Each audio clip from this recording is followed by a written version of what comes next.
안녕하세요. 사도행전 큐티 12번째 사도행전 11장 1절에서 18절로 내가 누구이기에 하나님을 능히 맡겠느냐 라고 하는 제목으로 큐티 나눔 하도록 하겠습니다. 먼저 오늘 본문을 보면 본문에서 서로 상반되는 단어들을 한번 먼저 찾아보았으면 좋겠습니다. 첫 번째 보면 유대라고 하는 단어와 이방이라고 하는 단어가 등장합니다. 우리가 잘 알고 있다시피 유대인들은 이방인들을 배척을 당연히 하면서 살았겠죠. 또한 오늘 본문을 보다 보면 할례자라고 하는 단어와 무할례자라고 하는 단어가 2절과 3절에 각각 등장합니다.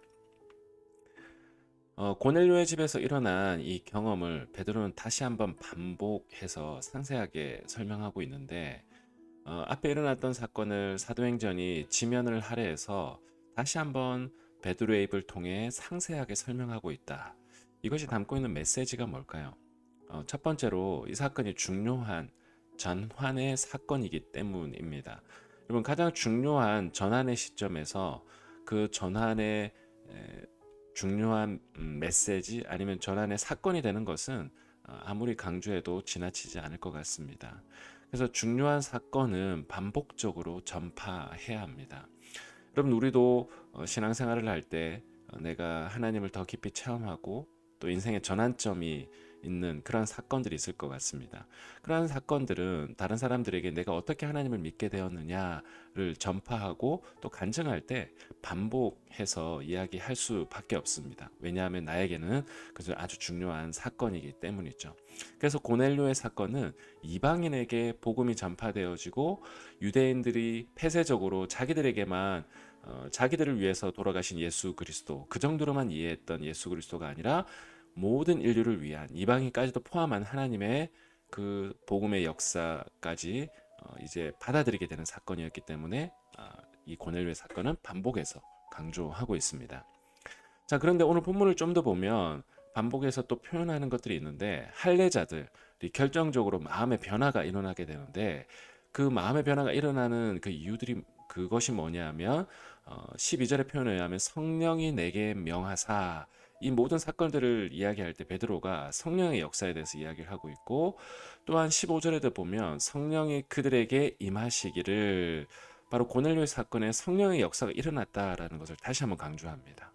그리고 16절에 보면 베드로가 주의 말씀이 생각이 났는데 그것은 바로 요한은 물로 세례를 베풀었으나 너희는 성령으로 세례를 받으리라 한 이 말씀이 생각났다라고 베드로는 이야기하고 있습니다. 그리고 17절에 보면 하나님이 주 예수 그리스도를 믿을 때 주신 것과 같은 선물.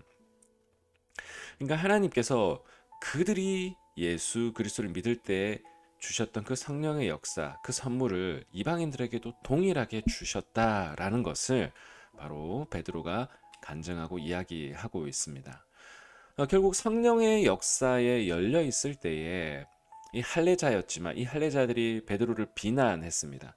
그러나 성령의 역사, 성령의 놀라우신 역사로 이 일들이 일어났다라는 것을 이야기하고 간증했을 때에 그 할례자들도 마음을 열고 그들의 한계를 넘어서게 됩니다. 베드로가 그렇게 경험했던 것처럼.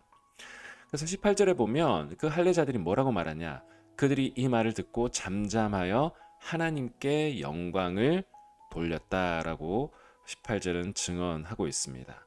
또한 18절에 하나님께서 이방인에게도 생명 얻는 회개를 주셨다라고 이야기를 하고 있습니다. 그럼 이 표현이 굉장히 중요한 것 같습니다. 이방인에게도 생명을 얻는 회개를 주셨다. 이 할례자들이 이것을 받아들이게 되죠. 그리고 17절에 보면 베드로가 이렇게 표현하는데 내가 누구이기에 하나님을 능히 맡겠느냐. 여러분 성령의 역사에 열려 있었던 베드로 그리고 할례자였지만 성령의 역사에 열려 있었던 그 할례자들 이 성령의 역사 앞에 감히 하나님의 그 역사를 막을 수 없다라고 베드로가 고백했지만 이 고백은 바로 할례자들의 고백이기도 하였던 것 같습니다. 오늘 두 가지를 좀 묵상하며 좀 생각했으면 좋겠는데요. 첫 번째는 유대인이냐 이방인이냐 할례자이냐 무할례자이냐 에서 초대교회 그리스도인들은 성령의 역사에 주목해 나갔습니다. 그리고 더 넓으신 하나님을 경험해 나갔죠.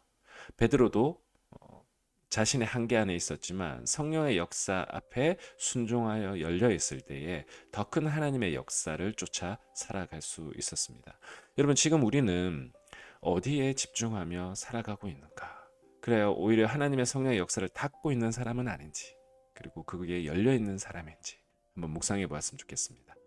두 번째는 내가 누구이기에 하나님을 능히 맡겠느냐라는 이 고백처럼 나의 한계를 넘어서 더 넓으신 하나님께로 나아갔던 초대교회의 그리스도인들, 베드로, 또 할례자들, 이런 그들이 지경이 넓어졌던 것처럼 혹시 우리도 우리의 눈이 하나님을 믿는 그 신앙생활 가운데 넓어졌던 경험이 혹시 있는지 한번 돌아보시고 또 하나님 앞에 또 기도의 자리로 나아가시는 저와 여러분 되시기를 축복합니다.